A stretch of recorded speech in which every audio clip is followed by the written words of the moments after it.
Sumayin nyo ang kapayapaan ng Diyos at muli sa awat tulong ng Diyos ay nandito na naman po tayo sa panibagong episode ng ating palatuntunang Sumasahimpapawid ang dating landas. Para hindi na tayo magtagal, gaya ng ating laging ini-intro, ano ba purpose ng ang dating landas? Ito ba'y para manira? Ito ba'y para mantapak ng kapwa-tao? Ito ba'y para mamersonal sa mga personalidad? O sa mga public figure, sa mga pastor? Hindi po. Dahil kung unang-una ito po ay paninira, ito po ay paninira o paninirang puri na siya namang labag sa ating batas, lalo na ngayon sa mga ipinagpopopo sa social media, lalabas po ang ating Panginoong Hesukristo ang unang-unang nagkakasala. Lalabas po ang ating Panginoong Hesukristo ang siyang unang-unang naninira. Sapagkat ito pong aming ministridad o ang programa na ito, ay ito rin po mismo ang ginawa ng ating Panginoong Hesukristo nung siya'y nagkatawan tao at nangangaral pa dito sa sanlibutan. Pakinggan ninyo, nung nakarinig siya ng mali, ganito po ang kanyang ginawa sa 23, versikulo 15 ng Mateo. Pakinggan ninyo. Sa aba ninyo, mga skrib at pariseyo, paimbabaw. Ba, sinabihan pa ni Kristong paimbabaw ito?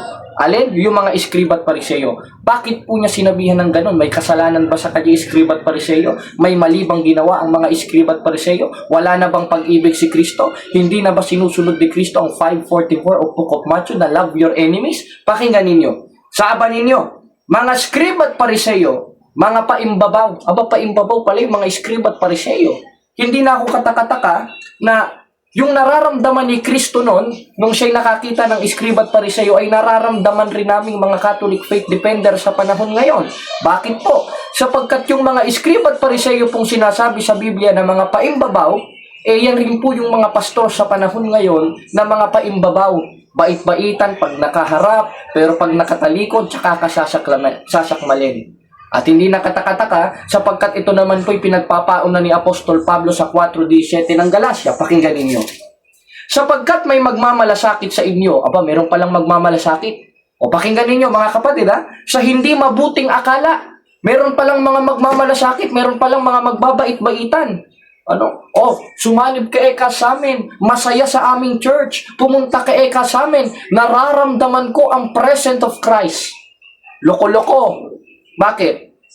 Kung ganun ang pananaw mo, kaya ka lumipat dyan sa Protestantismo. Kung yun ang pananaw mo, kaya ka lumipat dyan sa Hope Church, sa mga born-again Christian denomination, at sa sari-sari pang mga relihiyon ngayon na itinatag lang ng tao, talagang nakakatakot ito. Bakit po mga kababayan? Sapagkat pinagpauna ni Kristo sa 24:23 ng Mateo, maraming mga magsisipagsabi, narito ang presensya ni Kristo, narito ang Kristo, ngunit huwag kayong maniniwala.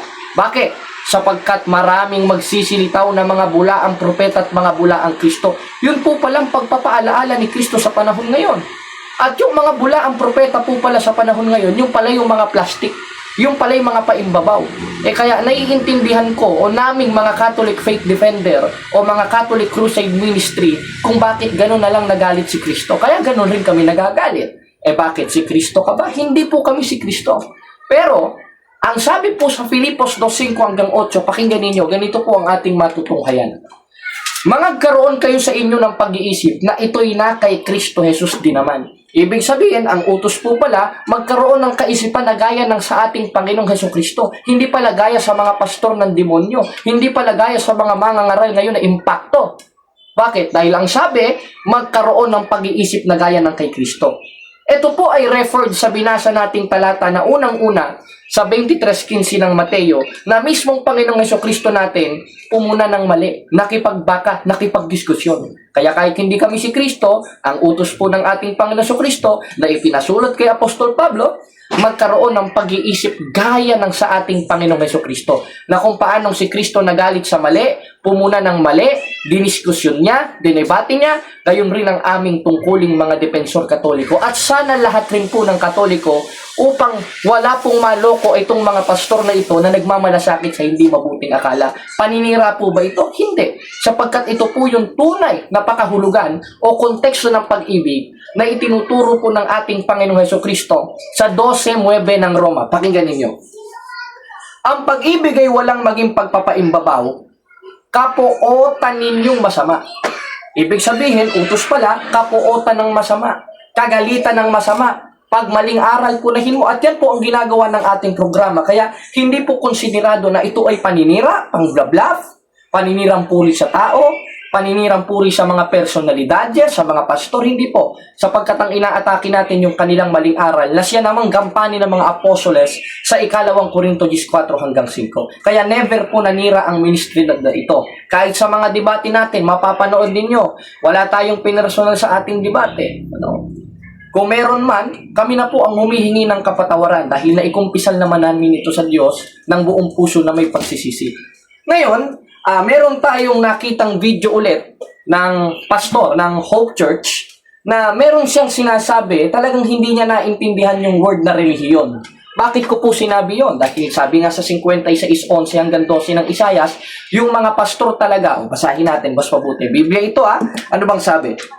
Oo, ang mga aso'y matatakaw, kailanman sila'y walang kabusugan, sapagkat ang mga ito'y mga pastor na hindi nakakaunawa.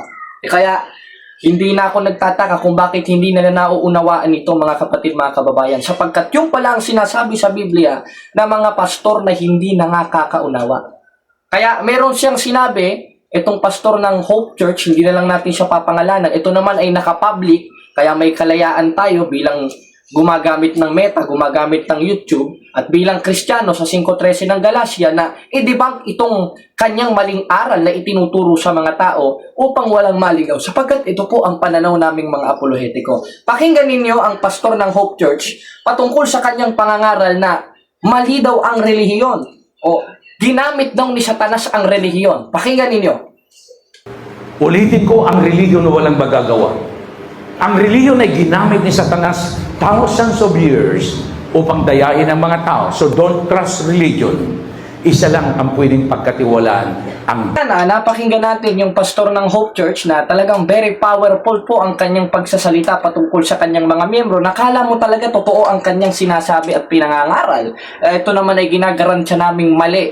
Mali at napakalaking mali ayon sa Biblia. Dahil ang sabi niya, huwag daw pagkakatiwalaan ng relihiyon. Yan ang unang subject na sasagutin natin ng error.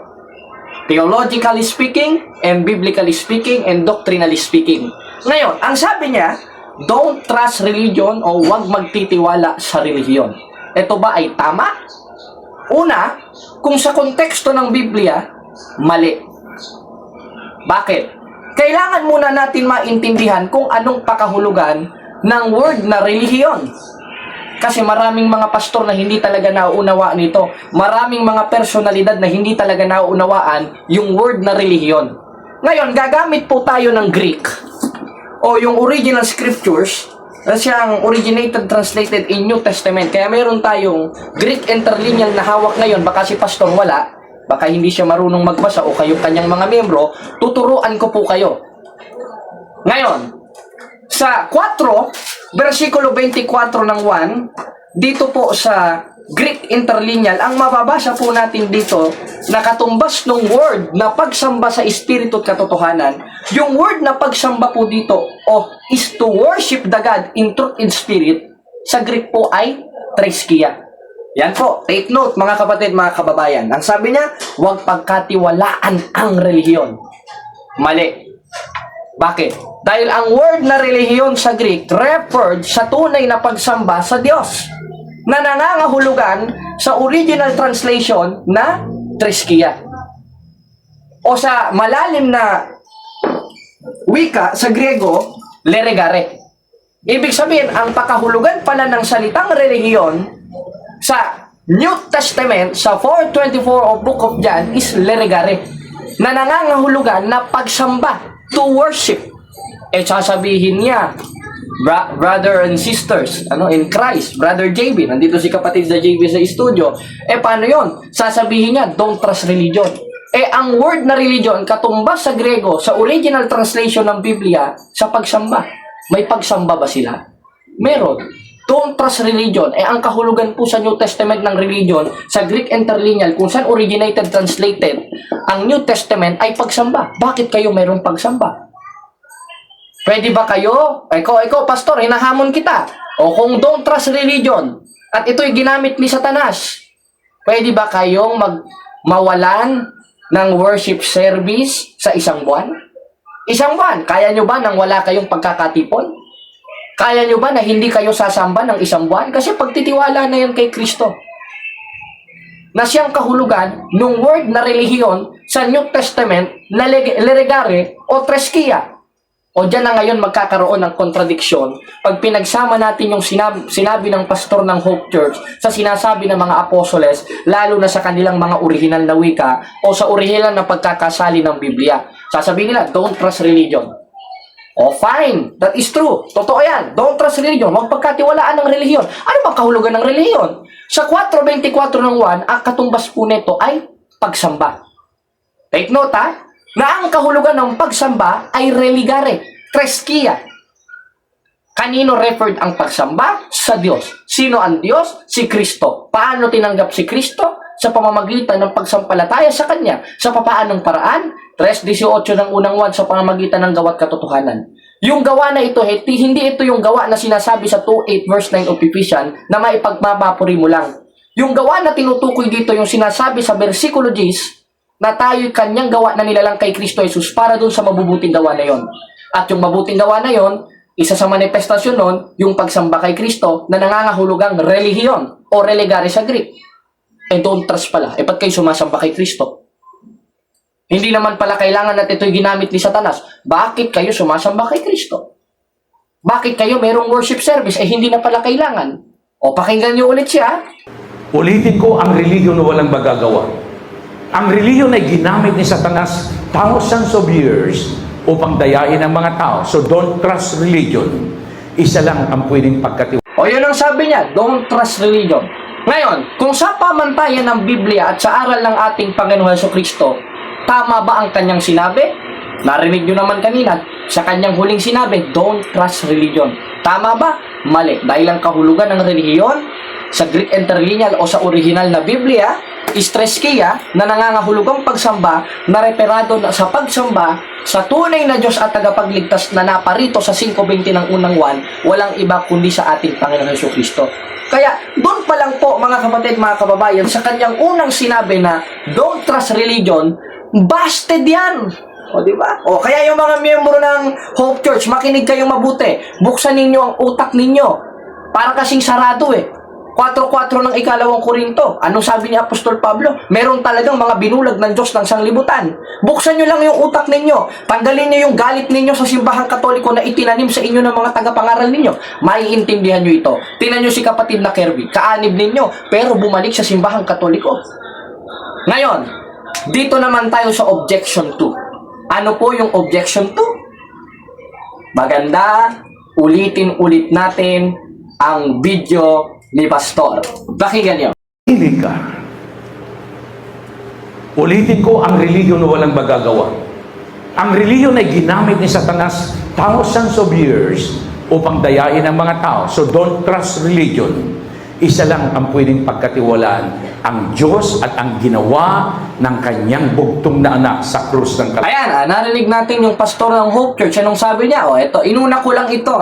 At ikukumpara natin ito sa sinasabi ng banal na kasulatan o sa La Sagrada Biblia sa Spanish o yung La Sagrada, banal, holy, Biblia o La Sagrada Biblia o Holy Bible. Ano bang sinasabi?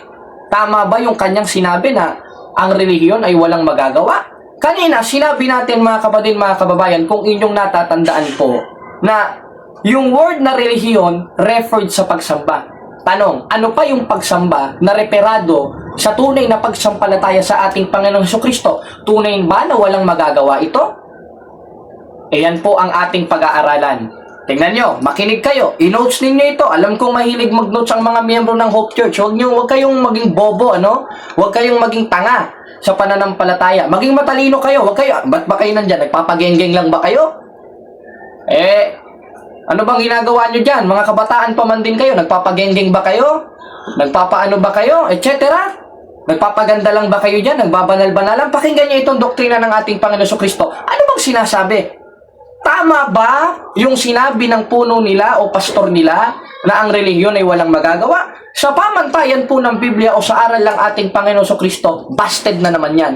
Bakit? Dahil gaya nga ng sinabi ko, ang relihiyon ay pagsamba, ayon mismo sa original translation ng Biblia o sa Greek interlineal na nangangahulugang treskia, na siyang tunay na pagsampalataya kay Kristo. Tanong, ano yon? Utos. Ibig sabihin, utos pala sumamba. O basahin natin sa 3:15 ng unang Pedro. Ito po ang ating matutunghayan.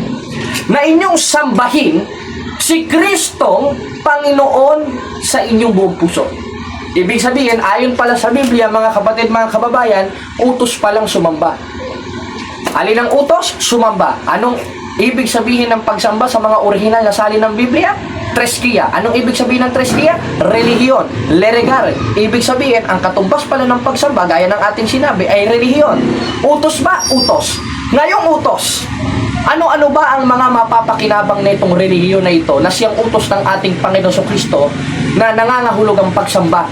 Tama ba na walang magagawa gaya ng sinabi ni Pastor? Hindi po, sapagkat ito ay utos. Galing ito sa Ama na inutos sa ating Panginoon Kristo na ipinasulat sa mga apostoles. Lalabas pala ang Diyos nagsasalita ng walang kabuluhan. Kung aral lang Hope Church ang ating pagbabatayan, bakit? 12:49 ng 1, ganito po ang ating mababasa. Sapagkat ako'y hindi nagsasalita ng mula sa aking sarili, kundi ang Amang nagsugo sa akin, siyang naguutos kung anong aking sasabihin at kung anong aking sasalitain. Ibig sabihin, lahat pala ng lumalabas sa bibig ni Kristo, mga kapatid, mga kababayan, galing pala sa Ama. At ipinasulat niya sa mga apostoles. Tanong, may pakinabang ba ito? Na siyang manifestasyon ng relihiyon o pagsamba sa ating Panginoon Kristo na siyang utos? Mas mabuti, pasagutin natin ang Biblia. 3:24 ng Galacia, pakinggan ninyo, palpak na naman ito ha. Anong sabi? Ano pa? Ang kautusan ay siyang magiging tagapagturo natin upang ihatid tayo kay Kristo. Amen? Amen. Ibig sabihin, yung kautusan pala na siyang referred dun sa 3:15 of 1 Peter na ating binasa na nangangahulugang pagsamba o relihiyon, yung pala ang maghahatid sa ating kay Kristo, sapagkat yun ang utos ng Ama na ipinautos sa ating Panginoon Kristo na ituro sa mga apostoles at isulat at naisulat sa banal na kasulatan. Kaya yung sinabi niya na wala daw pakinabang, walang magagawa, mali na naman po yan. Bakit po? Bakit natin sinabi? Dahil maliwanag na sinasabi sa banal na kasulatan na yung kautusan at isa sa kinasasaklawan nun ay yung relihiyon o pagsamba ang maghahatid sa atin sa ating Panginoong Hesukristo. Ano pa? 15:2 ng unang Korinto. Ito po ang ating mababasa. Ito, pakinggan nyo ha. Anong sabi? At sa pamamagitan naman ito, ligtas kayo. Aba, kasama pala sa kaligtasan to, tapos hindi sinusunod ng Hope Church. Abay, kawawa naman pala mga miyembro nito. Ano? Anong sabi? At sa pamamagitan naman ito, ligtas kayo kung matyagan ninyong iingatan ang mga bagay na inutos ko sa inyo. Kasama pala sa kaligtasan ito, manifestasyon pala ito ng pagkapako ni Kristo. Manifestasyon pala ito ng pagkatubos sa ating kay Kristo, sa ating mga nangaliligtas, sa ating mga tumanggap sa Kanya sa simbahang Katoliko, sa pamamagitan ng banal na sakramento. Kasama pala sa kaligtasan eh. Alin yun? Yung kautusan. At bukod sa kasama sa kaligtasan, mga kapatid, mga kababayan, ayon sa 3:24 ng Galacia, ito rin ang maghahatid sa ating Panginoon Kristo. Why? Dahil ito rin mismo ang ginawa ng mga apostoles. 27 ng gawa, ito po ang ating mababasa. Tuwing unang araw ng sanglinggo, na kami nagkakapisan at nagpuputol-putol ng tinapay at sumasamba sa Ama, sa Espiritu at katotohanan. Maliwanag naman pala eh. Ginawa rin pala ito ng mga unang Kristiyano, ng mga apostoles. Alin? Yung pagsamba na siyang manifestasyon ng pagkakahatid natin sa ating Panginoon Kristo. At sa 15:2 ng unang Korinto, sa pamamagitan nito, ligtas kayo. Kasama pala sa kaligtasan at isa pala yun sa kasangkap o kasangkapan upang maihatid tayo sa ating Panginoon Kristo. Kaya ako ginagaransya ko itong mga ito eh, hindi makakarating kay Kristo itong Hope Church eh. Una, tatag ng tao. Pangalawa, may pastor na pinakikinggan, hindi si Kristong pinakikinggan. Pangatlo, puro self-interpretation. Puro kakontra ng Biblia ang sinasabi, kaya ng ating pinag-aaralan ngayon. Kaya si kapatid na Kirby, hindi na nasikmura dyan sa simbahan na yan. Hindi na nasikmura dyan sa iglesia na yan, na Hope Church. Kaya yung mga kaanib dyan, huwag kayong magagalit. Ano? Huwag kayong magagalit. Pakinggan nyo lang yung aral ni Kristo, makikita ninyo yung liwanag. At yan ay maipakikilala lang, malalaman nyo lang doon sa tunay na simbahang itinayo niya. Hindi Hope Church yun. Na ayon sa 9:31 ng gawa sa La Sagrada Biblia, yun ang Iglesia Katolika Apostolika Romana o ang simbahang Katoliko. Maliwanag na maliwanag. At bukod po na ito'y makapagpapahatid sa ating Panginoong Hesukristo at kasama sa kaligtasan, ito ay ginawa ng mga apostoles. Hindi sila nagtatatalon-talon na, praise the Lord on my soul. Hindi sila nagja-jumping rope dun sa loob ng kapilya nila. Paano yun? Sa Old Testament, sambahin mo ang Diyos ng buong lakas mo. In Old Testament yun. Sa New Testament, meron ng inilatag na kautusan pagdating sa pagkakatipon. Kaya nga isinulat yung 14:40 ng unang Korinto Anong disiplina? Sa 27 ng gawa, maliwanag na maliwanag, yung manifestasyon ng pagsamba sa Espiritu at katotohanan na siyang ginawa ng mga apostoles. Tuwing unang araw ng sanglinggo, sila'y nagkakapisan, nagpuputol-putol ng tinapay, Eucharistia, nagmimisa sila. At ang format ng kanilang pinagkakatipunan na templo, referred in Old Testament sa 19:19 verse 21 of Book of Isaiah, merong altar ng Panginoon. Dahil merong mga palatuntunan ng pagsamba at tunay na pagsamba na sinasabi sa Biblia sa 9:1 ng Hebreo, o mga tunay na pagsamba o tunay na relihiyon. Ano yon? Merong dampana. Anong ginagawa? Nagkakatipon, nagmimisa, nagpuputol-putol ng tinapay. Hindi nagtatatalon-talon, nakala mong mga rakista.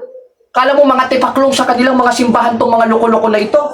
Therefore, maliwanag na layo sila sa mga apostoles sa kanilang pinagagagawa, sa kanilang pinagsasasabi. Kanino lang ba umapply yan? Kanino lang ba applicable yan? Sa simbahang Katoliko lang. Meron ka bang nakita during Mass, nagtatatalon-talon? Nagrarak-rakan? Meron yung mga charismatic group but not the part of the Holy Mass or liturgical Mass. But the original format of the liturgical Mass, also the traditional Mass, there is no jumping rope, walang nag-exercise, nagaganon-ganon. Meron pa yung mga walang yung Pentecostal, nagtatatumbling pa sa kanilang mga simba, mga salaula, ito sa pagkakatipon, naku, kayo na bahala. Maski ang Hope Church, ginagawa yan. Umiikot pa nga sila sa lamesa, parang Muslim. Yung iniikutan yung Kaaba. Di ba't ganun yun? Alam ni kapatid na Kirby yan at may maipapakita kong video sa mga susunod nating episode ng ating palatuntunan. Kaya, liliwanagin ulit natin na yung sinabi ng pastor ng Hope Church na walang magagawa ang relihiyon, busted yan sapagkat kung walang magagawa, mahina pala ang Diyos sapagkat yun ay kanyang kautusan na ayon mismo sa original translation ay Triskia, na ayon sa 3:24 ng Galacia, yun ang maghahatid sa atin sa kanya sa 15:2 ng unang Korinto, sa pamamagitan nito ligtas kayo at ginawa ng mga apostoles na may kaayusang format. Tapos, debunk agad ang kanyang sinabi. Di ba? Ngayon, yung sinabi niyang isa, pakinggan ulit natin. Maganda ito. Ito yung last nating sasagutin. Pakinggan nyo, mga kapatid, mga kababayan. Pili ka. Ulitin ko, ang religion na walang magagawa. Ang religion ay ginamit ni Satanas thousands of years upang dayain ang mga tao. So don't trust religion. Isa lang ang... Narinig natin ulit yung pahayag ng pastor ng Hope Church, mga kapatid, mga kababayan. Ito yung huling sagot natin sa kanya sapagkat alam ko marami pa siyang mga video at medyo pagod na rin tayo dahil aabutin ng 1 oras itong video na ito. Ang sabi niya, kung narinig ninyo, ang relihiyon daw ay ginamit ni Satanas for 8,000 years. Pagpalagay natin, totoo yun. Totoo yung sinabi ni pastor ng Hope Church. Talaga ang relihiyon sa demonyo. Ang relihiyon ginamit ni Satanas 1,000 years. Ano ba ang sektang Hope Church? Hindi ba't nakarehistro ito sa pamantasan ng Pilipinas? Nakarehistro ito sa Security and Exchange Commission? Dahil alam ko yan, dahil meron tayong kaibigan na nagtatrabaho sa SEC o sa Security and Exchange Commission Office, na once na ang isang pastor nagre-register ng isang ministry o ng isang church o ng kahit anumang mga grupo yan o samahan, naka-registered po yan as a religion. Naka-qualify po yan sa Konsilyo ng Pilipinas o sa Security and Exchange Commission as a religion. Kung sasabihin nila, ang relihiyon, ginamit ni Satanas sa demonyo for 1,000 years. Ibig sabihin, sila pala itong sa demonyo ayon sa kanya implicitly. Bakit? Nakarehistro ang kanilang religion, ang Hope Church, as a religion in Security and Exchange Commission. Pangalawa, sumasamba sila. Napag-aralan natin na ang kahulugan ng relihiyon, pagsamba, meron silang katakot-takot na worship service, lalo na sa mga kabataan. Meron pang tanghali, meron pang panghapon, ayon sa pag-oobserba ni kapatid na Kervin na umanib dyan. Sila pala itong gumagawa ng aktibidad ng sa demonyo. Hindi ba totoo? Totoo. Bakit? Dahil meron silang pagsamba, nakarehistro sila sa Security and Exchange Commission, naka-format as religion. Kung ang religion ay ginamit ni Satanas sa demonyo, sila pala itong kumain ng kanilang sinabi na ang religion ay si demonyo dahil konsiderado pa rin silang relihiyon sapagkat yan ang format sa Security and Exchange Commission once na ang isang tao magtatayo ng religious group o religious ministry. Amen? Amen! Totoo ba? Hindi. Totoo po. Meron silang pagsamba na ang kahulugan ay relihiyon. Meron silang worship service. Meron silang prayer meeting. Pagsamba pa rin kay Kristo, pagsamba pa rin sa Diyos yun, na ang kahulugan ay relihiyon. Kung yun ay sa demonyo at ginamit ni Satanas, kayo po pala ang unang-unang ginagamit ni Satanas ayon sa Biblia. Kaya mas mabuti talaga, mga kapatid, maging mapanuri tayo. Kaya yung kanyang konklusyon, busted po, hindi po dapat paniwalaan. Kaya tamang-tama ang sinasabi ni Apostol Juan sa 4:1 ng unang 1 na mga minamahal, huwag tayong magsipaniwala sa mga mangangaral kundi ating subukin. At yan ang ginawa natin sa Hope Church ngayon at napakadaming objections ng ating nakita sa kanilang relihiyon. Patunay na sila ay hindi dapat pakinggan, hindi dapat aniban ayon sa banal na kasulatan. Muli mga kapatid, ako po si Jared Almazora. Salamat po sa Diyos sa panonood ninyo at walang sawang pagsuporta sa ating programa, Ang Dating Landas. Salamat sa Diyos. Wala na tayong maraming oras.